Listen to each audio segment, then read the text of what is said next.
Good morning, good afternoon, good evening, ladies and gentlemen. This is Pit Talk Pulling Pits and Opinions with your host, Gunny G. We're service members help service members, period. Follow, like, subscribe everywhere you get your podcast and on most social media platforms.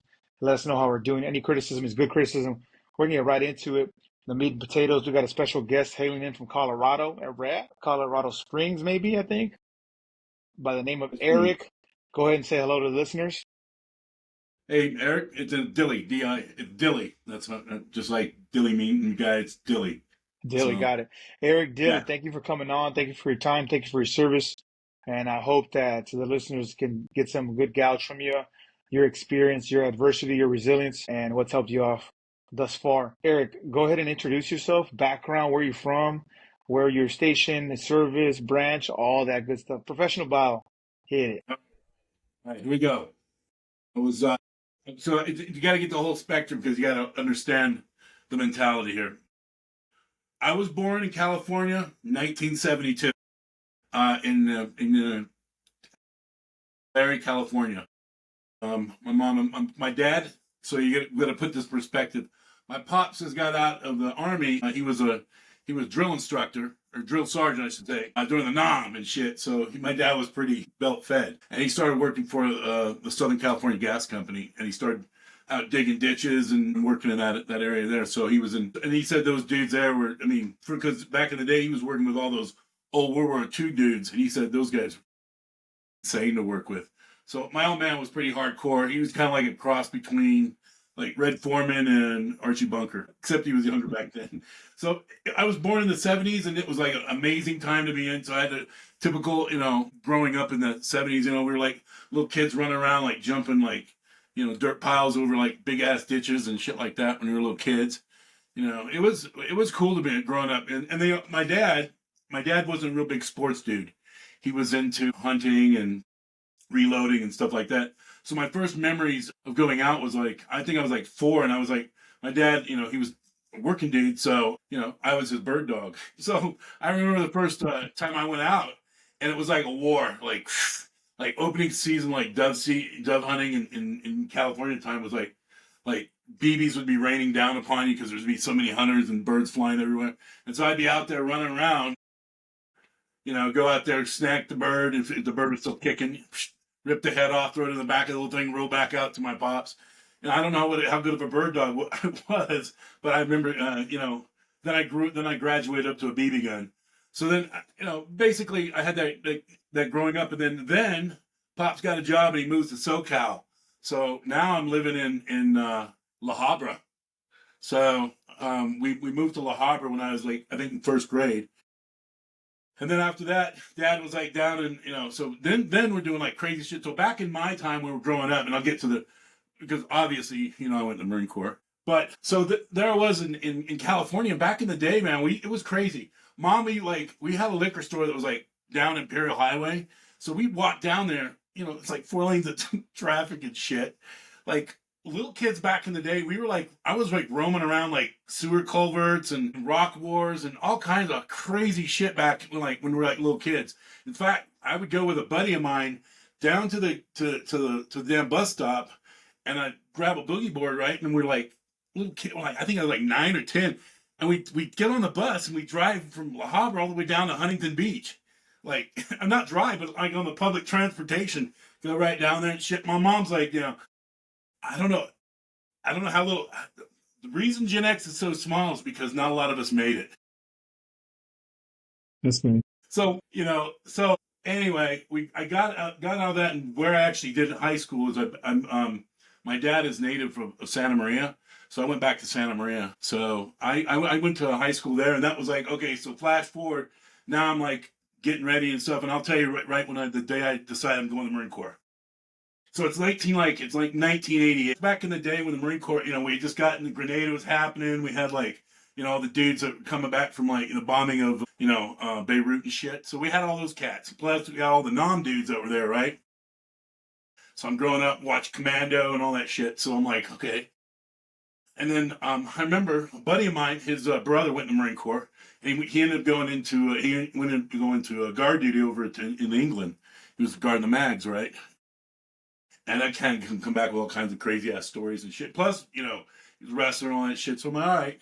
And that's when we had dragons and shit like that in the Marine Corps. Like, you know, like knights and like, oh, it was like, oh shit. That was like, that got a lot of us back in the day. Anyway, I'm like fucking painting the house. I'm like 16, and me and Pops now, flash forward, my dad's an amazing human being. But I was a kid, man. I did not appreciate my dad and his level of discipline back in the day. We butted heads and shit, man. And back like I was like 16 and shit, and I was getting a little muley and stuff, and I took it, and and I did the typical shit when I was a kid. I was like out, all those movies you saw from the 80s was true, like, us like going down and having kegers and shit like that. I was involved in all kinds of mischief that was probably not, it was mischief, and my pops probably didn't care for it. So anyway, I took a shot at the title at 16. I'm like, oh shit. And I was like just up to just shenanigans, and then I'm fucking painting the house because I got in trouble for something, like, because I wasn't very smart. I would put the beer bottles at the bottom of the trash can instead of taking them out, and my dad was like always one step obviously ahead of me. And then he would tell me shit like, don't do this, and this is what's going to happen. And I swear to God, every time he would say that, but of course I would be dumbass and I'd have to go find out. So anyway, all of a sudden I'm like, fuck it, man, I'm going to join the Marine Corps. So I get down in my little car. I'm like 16 and a half. I'm like, drive down to recruiters. I'm like, I want to join. They're like, okay, little fucking tiger, you're a little bit young here. And then the dude that I met was actually, turned out to be a good friend of mine, dude by the name of Manuel Vega. Well, Manuel Vega he's an interesting character in his own right. So Manny was a scout sniper with 3-1 back in the day, I believe. And he was involved and there was some shit went down in 1989 with, with Pohong and Team Spirit and all that shit. So a unit from 1-5 got smoked, and he was one of the dudes that rolls in there, starts heroically taking, like, he ran into a burning C-53 and started pulling motherfuckers out and shit. Mm. And so he ended up getting the Navy Marine Corps for that down the road. But I mean, it jacked him up. So of course the Marine Corps' brilliant idea is like, I know we got a dude that's kind of fucked up right now. And I think he was involved with Beirut. That's his story. I forget, but I think he was. But so he was kind of fucked up. So like, all right, I know we got 3 choices. Let's put this dude either on, a drill instructor, which he's pretty belt fed right now, and probably not a good idea. He's not ready for embassy duty. I don't know, let's put him on recruiting duty. And that's when I met him up. So he was like just coming off of that shit. And I'm like, fuck, okay. And I was still kind of muley. And then here's another weird side fact. I was like a devil pup, which back in the old days in California, they had this thing where they basically run you through like a damn boot camp. And of course, I was down there and like they had it right where 1-5 was at. So somehow I'm down there. I do this shit. I'm like, fuck, I don't want to do this. But then like a couple days later, I get back. I'm like, yep. I just turned 17, so I signed the contract. So I fucking knew where I was going in 1989. So, I'm like, so in high school, I was a little bit arrogant on that shit. I was like, fuck it, I know where I'm going. I mean, I did enough shit to not like get in trouble and stay out of trouble, but I was like not studious at the end. I was like fucking off, and even though I was like associate student vice president shit, but I was fucking off. I was like, I'd embraced it, and it was like that. And so, boom, flash forward to July 1st, 1990. Okay. I'm like down there, I get dragged down. My dad's like, good riddance, the Marine Corps fucking have you now. And I'm like, all right. So I get to MEPS. I was supposed to be an aviation ordnance dude. And I'm like, yeah, fuck that shit. I'm like, I want to go guaranteed grunt. All right. They're like, no problems there, young fella. Here you go. Here's your contract. I'm like, I'm gonna be fucking swinging from helicopter, all kinds of shit. They're like, okay, fella. And so there I go. Yellow fucking footprints. Boom. Down in San Diego. I'm like, holy shit. I was pretty much used to this shit from Pops, because, my dad was pretty bit me in the, and I didn't quite appreciate him as much. Then I did. And then, so then I went down there and I'm like, I remember this one moment. It was crazy. First 3 days, all fucked up. You're like zombified and you're like getting your hair cut and all that horse shit, right? You're just asked to A to B and you're just doing your thing. They finally drop you into their platoon. That happened to be July 4th, 1990. I remember looking. I remember I'm at the third bank. And somehow I pulled firewatch 10 o'clock at night. fucking lights are out. I see all these fireworks blowing up on the top of the bay, and I'm like, have a fucking tear in my eye. I'm like, I think I made a really bad mistake. I was like, holy shit, this is intense. And then you get in the scheme of things, and you're like, yeah, fucking ain't so bad. But then I remember this. This is one crazy ass thing. This is the experience that I have that I think the GWATs and shit, I can appreciate. Fucking, I remember it's August like 2nd or some shit like that. All of a sudden, a fucking trash can go, blah, blah, blah, blah. I hear these motherfuckers go, you bitches are going to war. Because right then, Saddam had invaded fucking Kuwait and shit. So we were gearing up and boop, Desert Storm was all dialed in. So we're fucking stacking up. And then, I'm still in boot camp and shit. And then, of course, my future unit, 1-5, it's already, they fucking whoop right to the desert. So they're out, they're in Task Force Ripper and shit. So those fuckers were out in the desert for like 9 months before I even get there. Or even get back to that particular unit. But, okay, so then the training tempo changed in boot camp when I was in. All of a sudden, it was like a fucking completely different tempo. Because, it was stacking up and it was looking like it was going hot, and so these motherfuckers, it was bad enough, but they changed it again because they're like, you guys are fixing to go. So, I get through boot camp and I'm like, yay. So then at the time, the Marine Corps had a brilliant idea to put you through the grunts through MCT. Then you go to SOI and then you go on to your thing. So I got to do MCT, which there's a backstory to that one because eventually it comes full circle. Did MCT, go straight to SOI. I was an anti-tank assault dude. So I'm all right, so all of us are graduating this shit. It's right at Christmas time. And we're stacking up, and it's like, the war over in Saudi Arabia is starting to get hot now. It's starting to get a little bit, sketchy. Orders come down for me, and they're like separating the sheep from the goats. You're going to go to barracks duty. You're going to fucking go to, 8th and I. Thank God I'm a little short fucker, so I didn't know. There was no way. So they're all scattering them out, and then I think I was supposed to go to 1-7, but all of a sudden orders come down. They're like, you're going to a combat replacement company, and we're all grabbing you fuckers. And so they had some more advanced training, and they're like, fuck it, because they thought we were going to get smoked wholesale over there. So they started stacking a bunch of like cooks, bakers, and candlestick makers and companies and shit and pushing them to the desert. And that's where I was at. So the next 6 months from the time it was July 1st to that fucking time, January 1, my ass was in country in Desert Storm. I was in Al Jabal. Wow. And I was like, holy shit, man, things are getting exciting. I'm like, wow. All of a sudden we have peace for all the time, and all of a sudden all shit hell breaks loose. I'm like, what the fuck, over? Well, so I got there right when the war starts kicking off, and it's funny. A lot of you cats don't realize, but Jarhead is actually not the book is better. I actually knew the little fucker. I kind of knew that cat because he was in a stay unit. That's further on because I was in a stay unit as well. And but it's actually not all that. There's some bullshit in there that's a little far off the mark, like shooting weapons in the air and then the brands. And some of that stuff they took some Hollywood liberties, but the whole flavor of that was pretty close. Like seeing the fucking A-10s rolling out, shit. That shit was like no shit. It was fucking crazy. We bombed the fuck out of those people. I ain't gonna lie. It was like 40 days and 40 nights, and they fucked them up. By the time we were ready to roll, because we had the generals back in the day that were from the NAM, they were all fucking lieutenants and shit, right? So we had like all the savages that were generals back in Desert Storm. Like, we had, my commandant was Al Gray, and, then I got Mundy, but, Gray was a fucking savage. And he was like, the dudes that were running Desert Storm, they were not fucking around. So they bombed those people like Dresden. I think basically everything from World War II on to 1990 was dropped the fuck on the desert, period. It was like, all I could say about that is like, by the time we rolled in, those cats were so jacked up, they were like, no, we don't want nothing to do with that. So what did they do with us?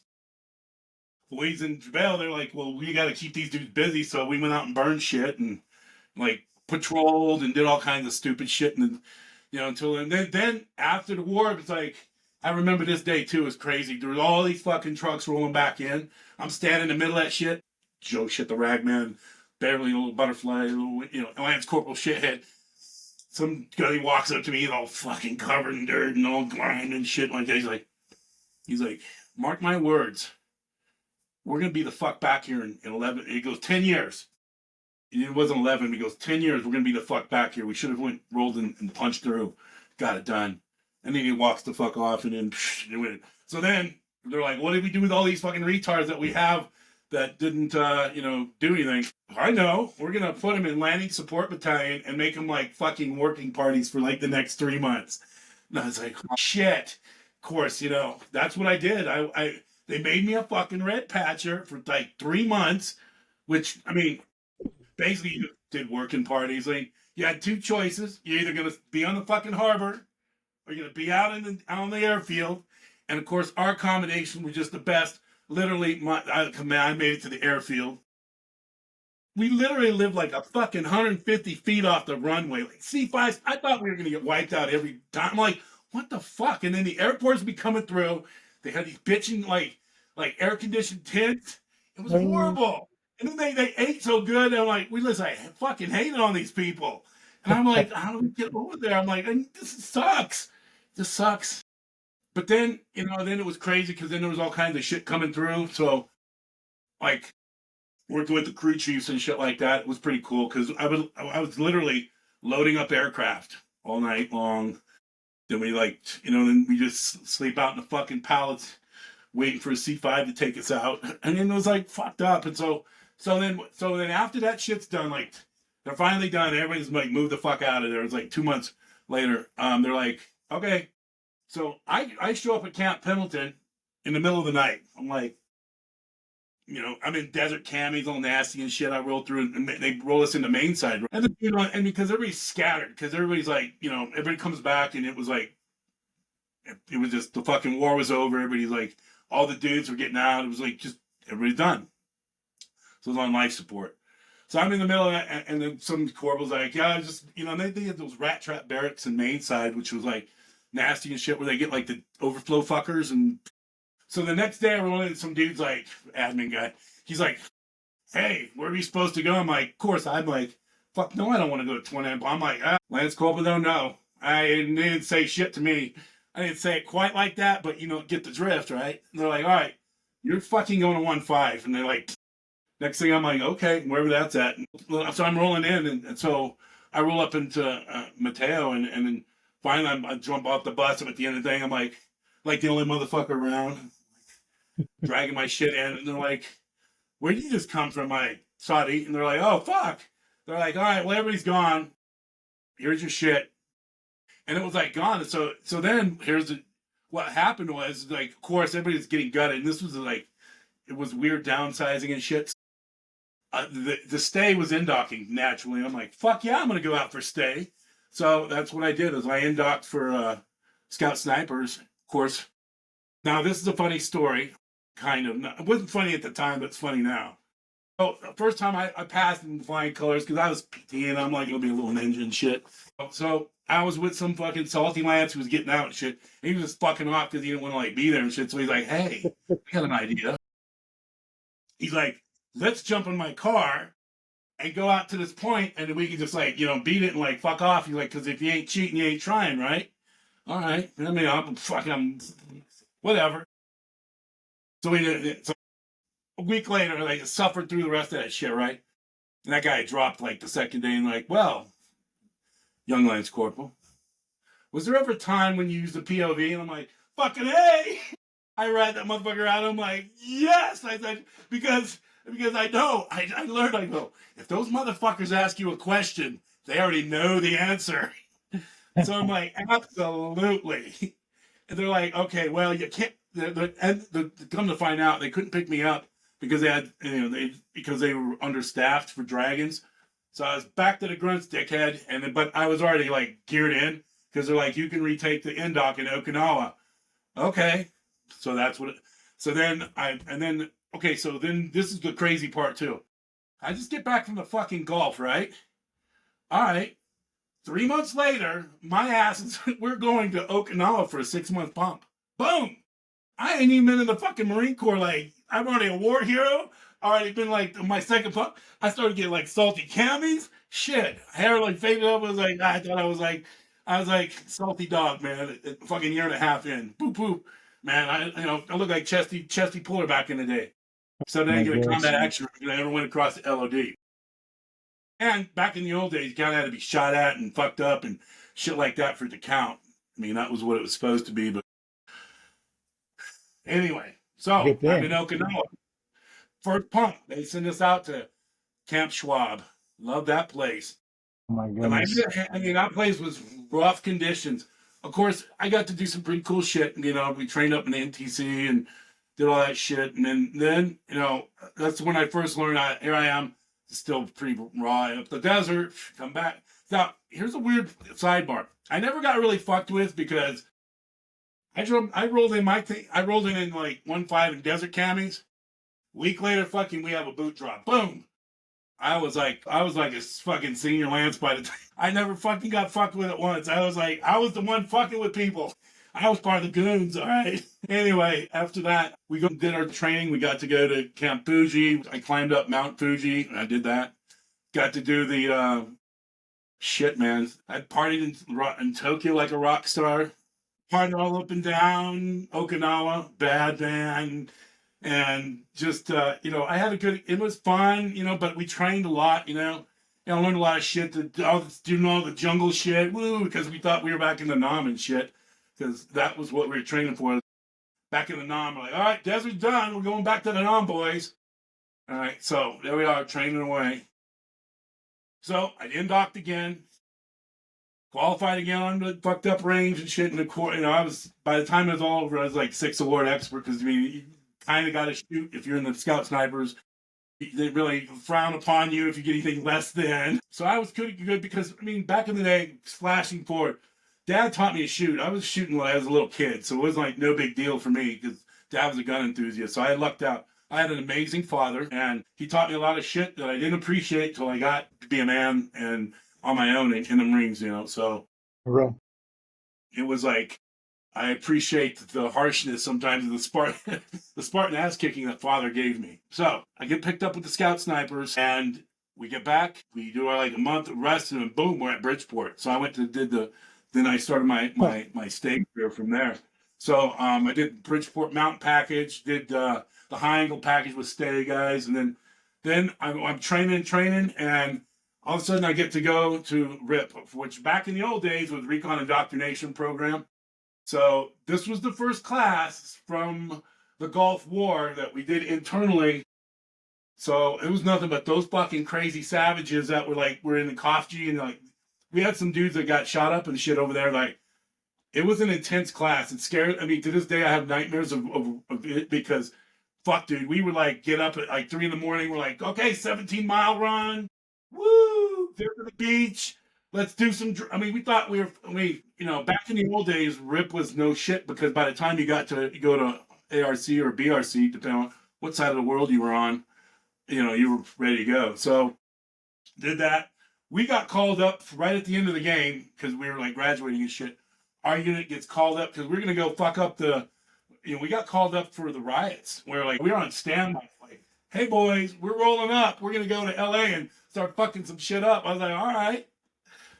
Bad, I guess I shouldn't say that, but it's like Law and Order and shit, man. But they were ready to roll us up there and start fucking some shit up. So I've always listened to a little song. I'm like, 1992, where were you? I'm like, I was fucking RIP. Where were you? Then they called us up and off we go. So then I get my shot at, I'm gonna be a scout sniper. Okay, trying to margarita, get my slot finally. Oh my god. I don't know, it was a week and some change in there. I fuck up my land nav course. Holy shit. Oh, fucker. I'm like, oh shit. And everybody's in their different classes. I'm like, that tears in my eyes and shit because I'm like, I gotta be one. So all of a sudden comes down the pipe, hey, there's a ranger quota coming down, but you gotta fight for it. So I'm like, fuck.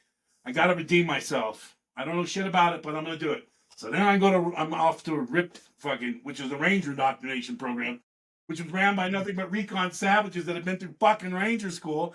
So they beat the dog shit out of you for another 6 to 7 weeks, getting you all ready for that shit. So by the time I won my quota, off I go to Fort Benning, boop, and I'm like down in the middle of that bitch.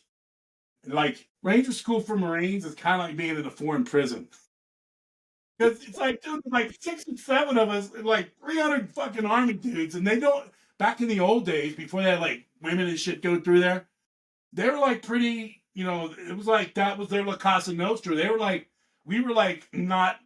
It's hard to explain. We were like unwelcome. We were also the biggest shit talkers and shit because we were like not gonna push. And then every one of us like thrashed, we'd all thrash together because we had solidarity. Most of us were like Rangers or most of them recon dudes or stay guys and shit. So I went, so I had been like nothing but training and training and training for the last fucking 3 years. It was like since Desert Storm and one pump and boom in a training cycle. And then I made it to Ranger School and then I grinded through that. And that was a trip. I got recycled up in the mountains because I was like, fuck that. I'm not coming back unless I got my little tab. Because I mean, by that time it just tossed you right the fuck out. You're like, oh, I don't want to go to the line and drag, and that would be fucking. That was motivation enough, you know. It's like I gotta get my, you know, my shit. So I went through right at the same time that all the dudes from like flash forward like Black Hawk Down and shit. All those dudes were my buddies. So I really started bonding with the Ranger guys. We call them Bat Boys and shit because they're like basically Marines. They're all dumb bunch of kids and shit. Barely 20. I think I was barely 20, 21. And so we like hung out with those cats. We're like, yeah, solidarity with those fucking retards. And when I got recycled, there was like 6 of us, right? There's a funny story about that. There was like 6 of us, right? Well, by that time, we're like, fuck. And see, when you get recycled, it's sad because you get a new class and you have to like meet new people and shit. I mean, you get because there's peer evaluation and stuff like that. So it's like, fuck. It's going against you, but you also get a little bit fatter, right? So as soon as those fucking buses pull out, we're like dumpster diving, grabbing as much chow and shit as we possibly can. We were like a prison gang because we were like throwing all that shit out, and then we had like a wall locker we stashed and like had all this pogey bake that we were like fucking eat until like it's eat until you get sick. You're like trying to put as much weight on as you can, right? But and then with the advantage is you get to like rest up another weeks, but it goes right into the the winter season, which sucked. So there we are. It was 1990, I guess 2, right? 92. So there's 6 of us left. There's like 3 officers and like 3 of us little fucking crazies. We're like one dude from 2nd, there was a dude from 3rd, and a buddy of mine, and then it was me, a little stay guy. So we're like, all right, here's what we're gonna do. The little Mexican kid from the 2nd, he starts. Plus, he steals a towel from like the Army guys, starts throwing his Eagle Globe and Anchor like boot polish and shit, right? He's like, I got an idea. I'm like, it sounds bad, but all right. He's like, dude, we're gonna roll this up on the flagpole tonight. Like, they're not gonna give it shit. So we're like, all right, so that sounds good. So we roll out there like ninjas with little black hats and shit on. I'm like on Overwatch, of course, because I was the sniper. So he was like, those fuckers roll up there, like roll that thing up in there, and we go back to bed. Next morning, they like rolled us out. Oh my god, it's funny as shit. They had their sergeant major come out. I was like, "What the fuck is this?" And he's like, "We're gonna run." It was funny because they like thrashed us for a while. Who could have possibly done it? None of us were like, "Ma." We're like, we don't know. Who could this was a fucking St. Chesney came down and did it. Who possibly could have done it here? Of course, like the officers, to their credit, didn't like rat us out because everybody's like they're not ranked. They're all Ranger and shit, right? Anyway, it was funny. They thrashed it. It happened to be like a Marine RI there, believe it or not. So he rolled that shit up and gave it to him. He was like laughing and shit. And then we went on our training cycle, and then we had a little ceremony. I remember because I got the little cherry nut cake piece. We're like in front of the Army dogs. Everybody like cut the cake and do our thing, right? He was like, I'm the youngest. I'm like, yum, yum, yum. Eat the cherry nut cake and shit, which was good at the time. And so that was pretty cool because the Army doesn't really have that. They don't have a tradition like that. I mean, the Rangers kind of do. Because, I mean, I love the Rangers, and I have to say that for an Army dude, or for Marines, I love those fuckers. It's like, I'm like a day walker, so a platypus. I don't have all the schools and shit, but I did all the crazy shit. So, all right, get through Go Rangers, and I was like, all right, I want to go to jump school, obviously, get my little jump wings, but it was Christmas, and guess what? They said, fuck you, go back, and you're gonna get to come back, right? I'm like, sure, it sounds great. No, I got to stand the CG. That was fucked up. I was like, that sucks. I'm like, here I get. I'm like, I was begging. I was like trying to suck a dick to get Pathfinder. I'm like, come on, please, please, give me Pathfinder. At least, I'm like, I'll go to Aristotle, whatever you want, because it was like you make bank and shit. I roll out of Ranger School like $4,000. I'm like, wow, I thought I was like a fucking king of Siam and shit, because you don't spend your money. So I'm like, fuck. So I got to stand the CG, and then we finished doing our work, but bam, back to Okinawa, third deployment. And we're doing this time, we're going to do a float, right?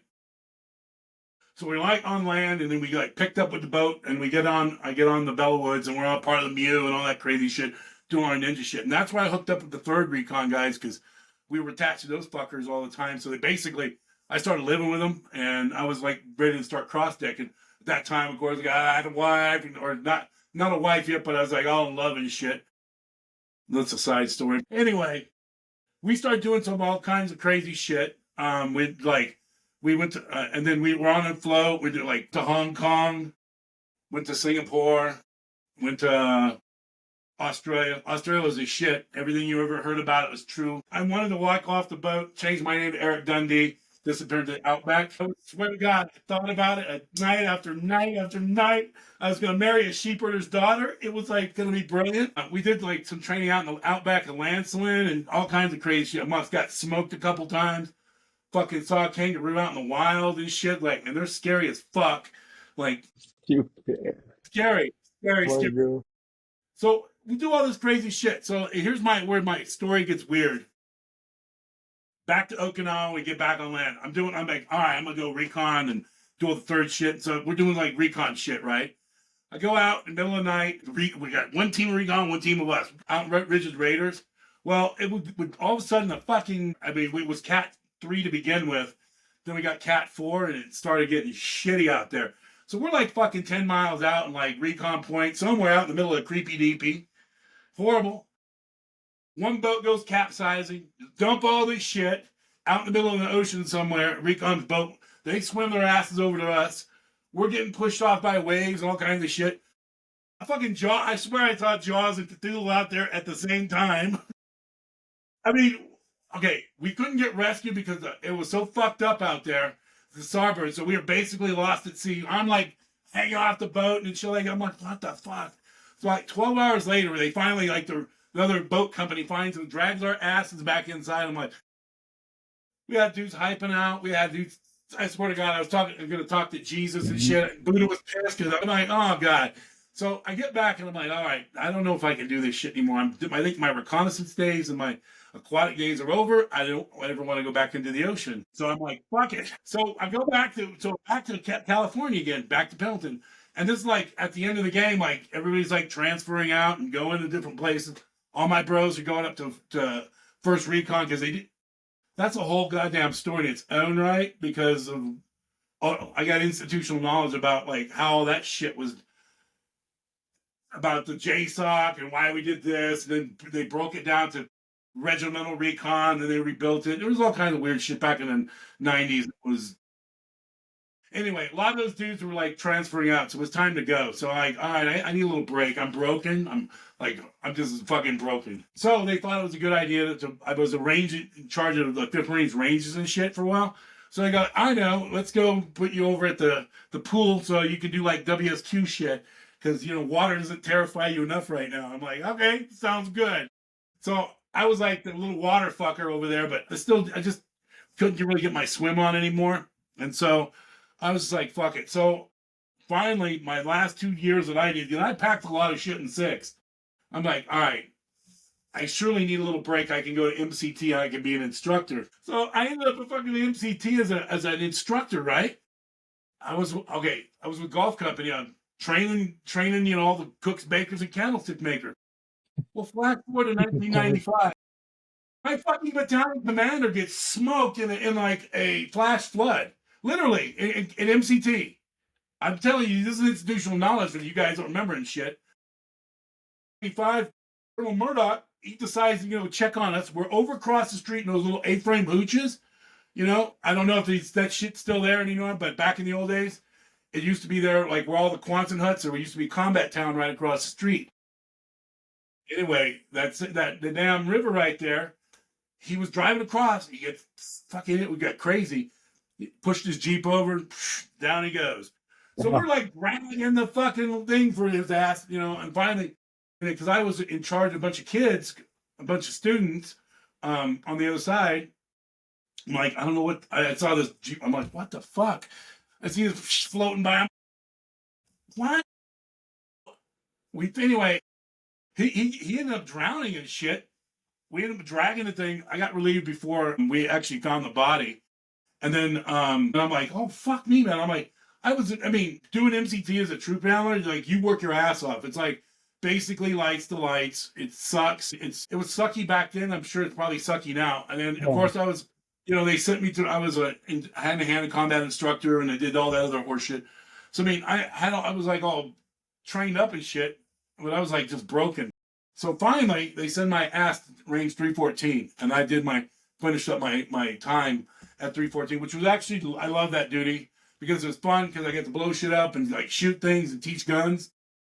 And then we would usually take a pretty light day on Friday. So that was pretty cool. That was like the one like bonus that you had. I was like, oh, you're off by 2 on Friday. Yay! After like working your fucking ass off the last like X amount of years breaking in, all that shit. And then, okay, so as I'm transitioning out, I pick up sergeant. So I got out of sergeant. And so I'm transitioning out. And back in the old days, our transition wasn't all that great. They're like, listen, don't even think about the VA unless you're like a fucking war hero or whatever. Or basically that's what they said. They're like, unless you like got like blowed up in the nom and shit, you're not getting dick. That was the attitude. I'm like, all right, whatever. And then they're like, just keep your SRB, make sure you get, okay. So we do all that. But as far as like documentation, work with the VA, that didn't become vogue until a lot later on. So you had your transition, off you go. And I was like, okay, what now? So I just gotten married, and after that, I'm like, okay, and that's okay. Be fair, I was a little shithead during my cycle. I got better, but I did Lance Corporal things. When I was a Lance Corporal, I drank, I did all the bad stuff. And what I would tell the young devil dogs now is like, listen, if I can go back to my because I'm 52, almost 53, but I'm going back. If I went back now, I'd be like, listen, don't drink, you little retard, because it doesn't do anything for you. It doesn't. It was fun. Don't get me wrong. I had a good time.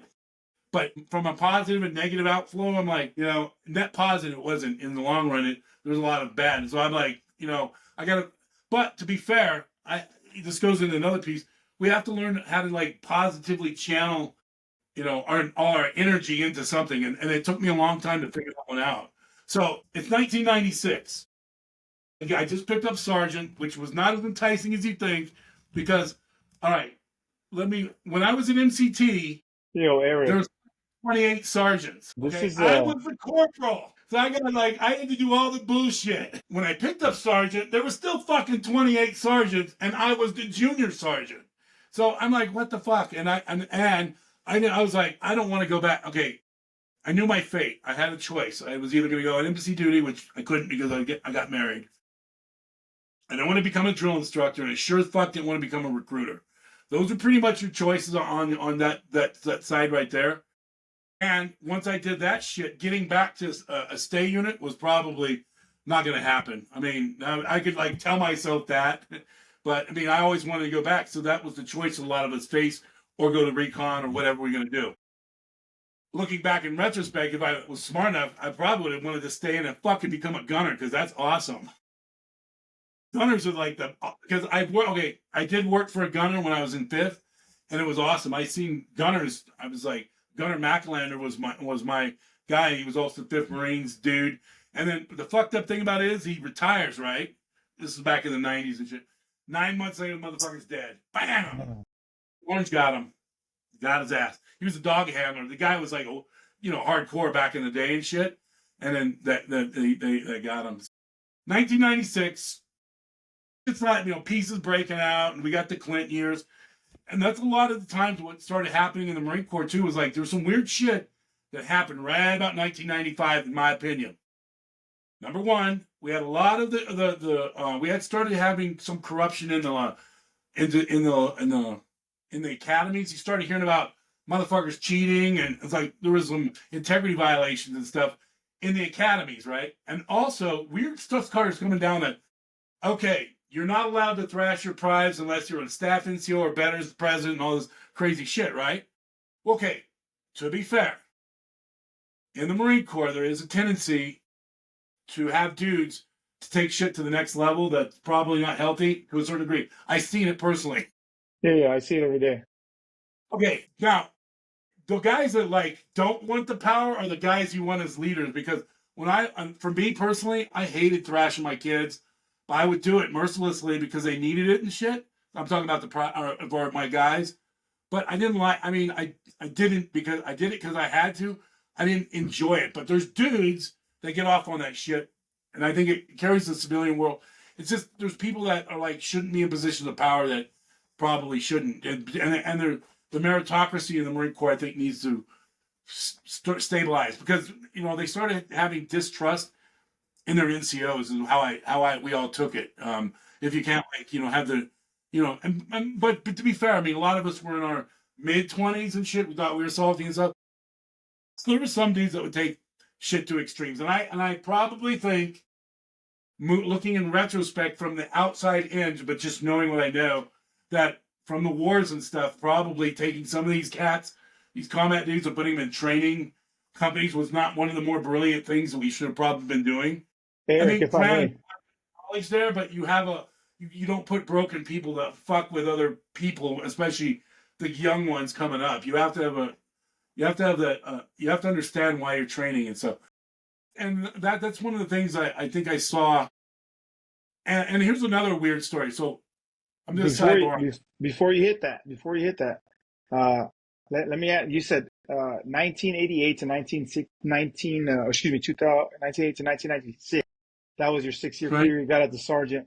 Let me 90 to 96. yeah, or 1996. What is Let me ask you, what's one of the pros for you at the time getting out, and one con, and then we'll hit a little piece here, kind of weave it back in because you got a great Yeah. story, amazing stuff. We got to hit that transition piece with the pro and the Right. con of getting out of the Marine Corps. What happened? All right.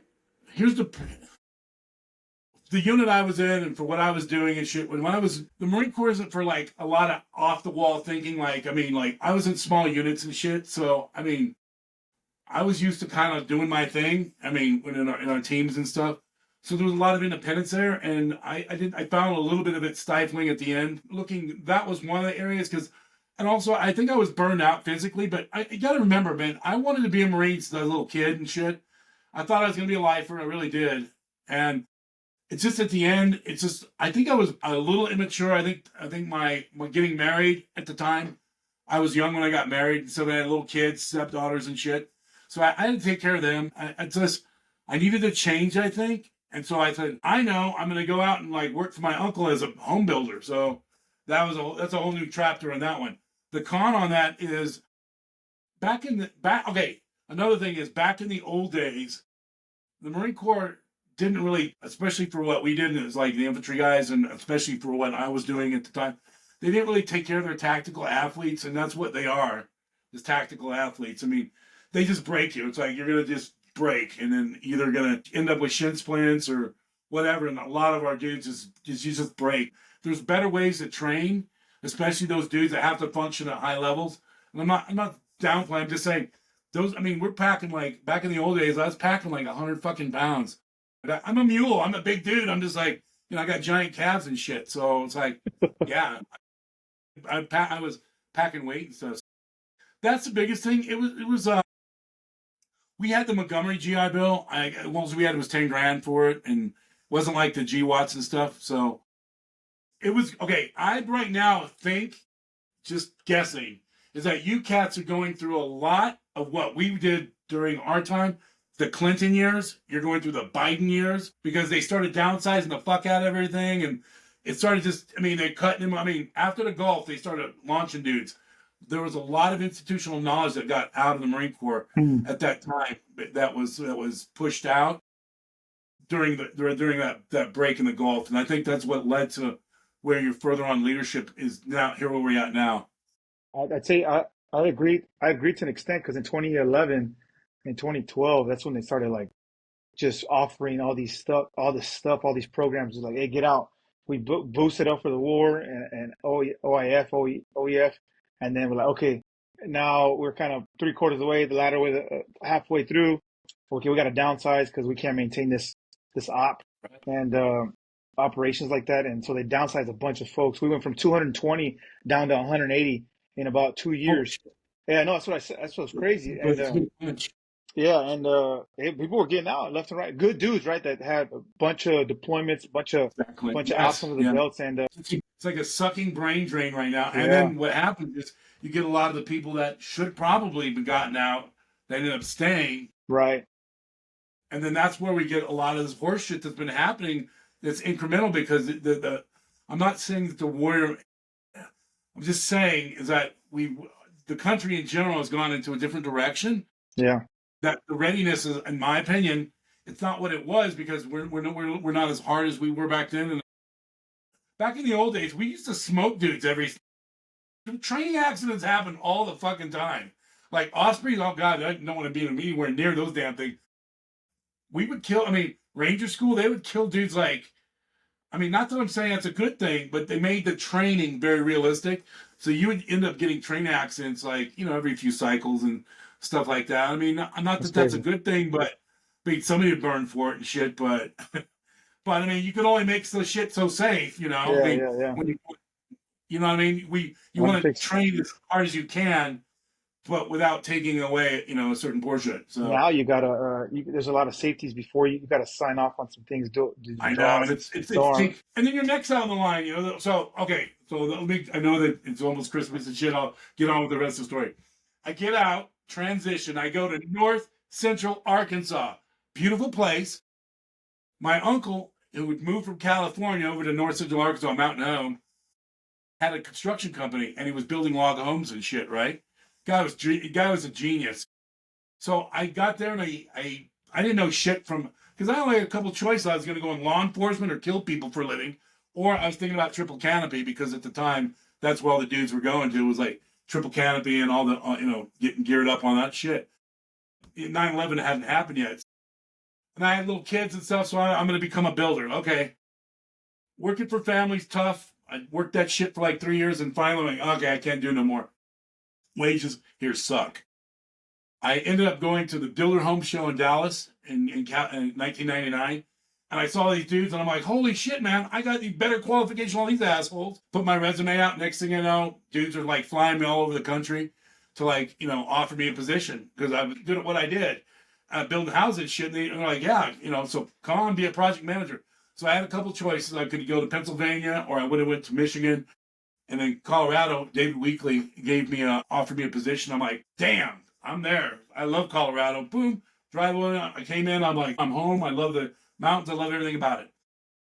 3 days later, because back in the old days, we had these Nextels, like little yeah, two-way yeah, yeah. radios, right? Okay. Next thing you know, I'm like on the job for 2 days, like just learning some shit. And I got this old salty construction dude that's teaching me the ropes and shit, right? I hear about all this. Next thing you know, on the Nextel Empire, there's like this crazy shit going down because when Columbine blew up. I'm like, and I was literally they put me into a temporary housing thing. They put me up for I was like 2 miles away from where the Columbine shooting happened. I'm like, what the fuck? I'm like, wow, because it was like the police. I drove by it, checking out the police bureau. I'm like, wow, what am I brought my family into? But I mean, it was like an anomaly, crazy. So I ended up going into working I started my construction career. And so in 96, or 1999, I started really hitting hard in production. 5 years later, I was like, because in construction, let me explain to you, you're only as good as your last house. It's a mercenary business. They don't give a fuck. They don't give a fuck. It's not like, and that's it's one of the transitions that you have to learn coming from the military to the civilian sector. Having troop welfare and it's good to have that, and I'm not saying it's bad, but the mentality in the civilian sector is like, they're going to fuck you every chance they get to a certain degree. Like the trades, you have to keep on top of them. Mm. And if there's not that, you take care of your guys, but there's still, you got to know they're mercenaries to a certain degree. That was a hard transition, I think, a little bit, getting used to that because, you want to take care of your guys and the loyalty and stuff like that. And there is some of that, but it starts degrading over the last couple of years. Anyway, I'm working production and I'm digging up the corporate ladder. And then I had another company come in and say, hey, man, we'll even offer you more loot if you come over here. I'm like, fuck yeah. I'm like, I'm a Ronin. I'm a masterless samurai. I'm going where the money's at, right? Because I got a family and shit. They're going to pay for medical and stuff. I'm like, all right, cool. So I work for these cats. Then all of a sudden, bam, it happens. Fucked everything up. Seriously. Like, you guys are gearing up and all that shit. First of all, I've got like, oh my God, I'm like ready to sign up the next fucking day, except I got 2 little kids. I'm like, fuck. So I'm cooling my tits, and then because I'm like, I want to get back. My wife's like, absolutely not. She's like, no, you're not doing that. But so then the economy, it was so weird. As we grew up to the wars and stuff, that's when the economy started, because as a builder, you're like a leading indicator, right? So flash forward about as that starts happening, the guy that I was working for, he ends up losing his subdivision. Boom. Then shit starts getting weird. So as it moves forward, 2005, that's when in Colorado, that's when our economy just starts taking a shit. It's like, you guys are out there, they're doing their ninja shit, the wars are going on, but the wars are happening back here too. Because the guys that are back here, like trying to guys are in construction, all of a sudden, keep it moving forward, the things start degrading. So me and a partner of mine, we're like, fuck it, we're going to do remodeling. We're going to do we're going to stay on the periphery. And so we grind out, we create this business, right? 2010 happens. Me and my partner had pushed like $5 million through the accounts. We thought we were like builders and shit. We're working like 7 days a week, doing snow removal. We're like doing it, man. Because there's no safety net. You're out there clawing away. Because I get laid off in 2005. I'm like, all of a sudden, dude, I'm like in a meeting with clients, in a home building meeting. I get my 2 managers come in and they're like, hey, we need to talk to you. I'm like, okay. I step up. Excuse me, folks. I roll out to the back. They're like, hey, man, sorry. We got to let you fucking back to shit. You're out of here. I'm like, what? I like all sad shit. I'm driving home. What am I going to do? I like to my wife, I'm like, we're going to start our own business. We already gearing up in there, doing basement finishes and shit. We're street fighting because nobody's going to fund you and shit. Anyway, 2000, and then during the whole time, okay, there's a sidebar here. During this whole time, I'm like thinking to myself, I started suffering from depression pretty bad in like in the early like the 2000s shit. That's when like I just I struggled, okay. And I think then finally when I get out here in Colorado, my wife's like, yeah, you're pretty fucked up sometimes. So I went to the doc, and of course these cats load you up with nothing but all these crazy ass psychotropics and shit, right? So I'm on like you're crazy, you're like suffering depression, and here's some shit. All right, but you grind through it because you're a dude, and you have to get through it, right? So me and my partner, Greg, are like, we fight out for 5 years. 2010 rolls around, dude. All of a sudden, the fucking bottom just drops out. Crickets, crickets, crickets. Like, our phone literally stopped ringing for like 7 months. Boom. We're like, fuck. At the end, it was just a total devastation. Me and him both lost our houses. We lost, we lost the business. I lost my marriage, my first marriage. I was married to the same guy after 17 years. It just, it was just fucked. It was like, fucked. So I'm like, I'm never going to do construction. I'm going to hate this shit. But right before that, I just made the cover of Builder. That's awesome. Oh, the irony. Dude, let me ask, Eric. That sucks. I'll tell you what, that's some adversity for sure. And obviously you're here because you're resilient. They got some thick skin. You got some mule skin, right? Let me ask you, service members transition out and they don't have purpose. They don't have the mission set, the taskers anymore. They lose the camaraderie. They lose the purpose. They lose the boys, right? Touch on that piece. Give them one tool for the toolbox. We're short on time now.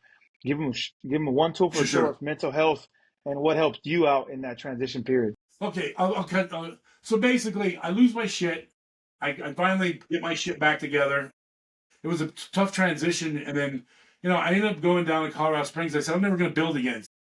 Finally, I'm back to building. I met my second wife. She's a wonderful woman. She's brilliant designer and furniture. And so as we move forward through it, right before I turned 50, which was like 3 years back, I was out of shape, and I was like, had some pretty bad lifestyle stuff. I was drinking. I mean, I've been drinking throughout my life, not terrible and stuff, but enough to fuck me up and get some problems and shit going that were uncalled for if I, looking back in retrospect. I'm a slow learner, okay? So finally, I roll in there, and I started swimming to, like, alleviate my because I like to, I had to get over it. So I finally got over it. I started swimming, and I just swim some more. I put my big boy fins on. I just kept swimming, and so when I turned 50, I thought to myself, my birthday month, I'm going to see if I can swim 100,000 meters in a month, which is like, 100 kilometers. And I'm like, okay. So I did that. And then I'm like, fuck it. I want to see if I can do 1,000,000 meters in a year, that same year. And so I swam my ass off in 2000, like my 50th year. I swam like literally, I was swimming like 10,000, I don't know, 15,000 meters a week at least. And I just grind out. And I ended up doing it. So to answer your question, I started putting my energy into more positive things, and swimming started really helping me. And the more I swam, the more breathing I did, because that's what really helped. Is it like working over your problems and stuff is like, instead of using negative things like alcohol or just, I had to channel my anger and hate somewhere. I mean, because and then I was like, fuck, man. I was like, it's just like, for me, getting the swimming and learning how to breathe and stuff like that, and the health benefits for me were phenomenal. And I basically fell back into my old training pattern, and now, I've kept it up for the last 3 years. I've swam almost 2,500 kilometers now, which is basic. I think it's like around. I think I put in perspective, like swimming around Okinawa like 5 times, Yeah, that's what's up. and I run like a champion now. That right there. But here's the hard thing with all of us. It's like, what's nice about Twitter is that we have people that we can talk to and stuff. I feel a lot more close to my old guys and stuff like that now. But when you're first out, you don't have that outlet, and it's very tough. I had a hard time transitioning but I was in construction, and construction is a different atmosphere than it is in, say, like if you were an office dude and shit. Because those guys are still pretty hard, they're all pretty savages out there. So it wasn't that hard for me to work around those dudes. But I understand what you're saying. And especially now, all of us need our purpose. And that is the main thing, is like, you have to have a reason to why we're getting up. We face some adversity now, because just to wrap up, so I said kind of got out of construction. I still do some. I got kind of bored with it after so many. But my wife, we own a furniture rental business now that actually does staging. So that's what we're doing. I do some stuff on the handyman stuff, and I kind of like it because, the liability as a GC is fucking astronomical, and there's just not as much. I thought 20 years ago, or it's almost been 30 years now. I thought that it would get easier, and now it's gotten harder. But there's other things that are coming. I mean, I'm pretty excited about all these AI tools and stuff for our industry. The world is changing. I don't know how. I don't know what, but it sure as hell changing. And I think, I mean, all I know is that the Marine Corps is adapting. I'm sad to see that the snipers went. I think we'll be back down the road. I'm sorry to see the tanks go. I think we need to focus on more lethality. I mean, killing people is what we do. All right. We need to get back to it. So anything else in support. So we need to work on that element of like fucking shit up, because that's where we're at. But I mean, everybody that has the balls to step up and become a Marine, male or female. I mean, God, they're all brothers and sisters now. So that's it. I mean, God bless. I think that we have the Corps, and we have, thank God, all these guys for Christmas. The guys that are out there that are standing posts and stuff. Yeah. We all Yeah. do our part. So I appreciate it, man. Nah, man, it's all What about. other questions do you have? The biggest thing too is I'm also working on a fitness type thing for veterans. I think water heals me. I think water can heal a lot of us. I think as we get older too, water is the way to go. Breathing is the key to the game, though. Like, we have to breathe. For us, especially when you get out, we have a tendency not to want to exercise and PT. You got to learn to do shit that's fun, because the Marine Corps makes everything you do fucked up. You got to learn it. You got to get through it. You got to get through that and look what's going to make you happy. Like, for me, when I swim, I got little headphones on. I'm happy as a lark.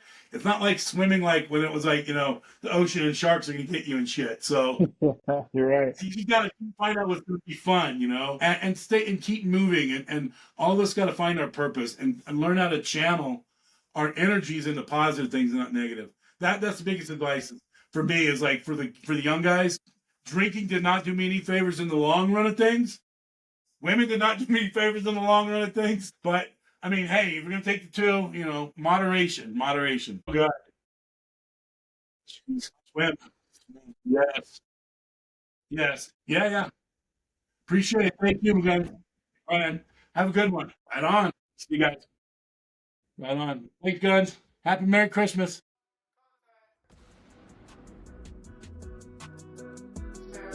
Stand by, contact. Ceasefire. Stand by, contact. Ceasefire. Pit Talk is a podcast featuring active service members to discuss their thoughts and opinions on various issues surrounding military life, current events, and history. The statements heard here are the opinions of its members and guests. These do not necessarily reflect the views of the Department of Defense and are not endorsed or sponsored in any way. Listener, viewer discretion advised.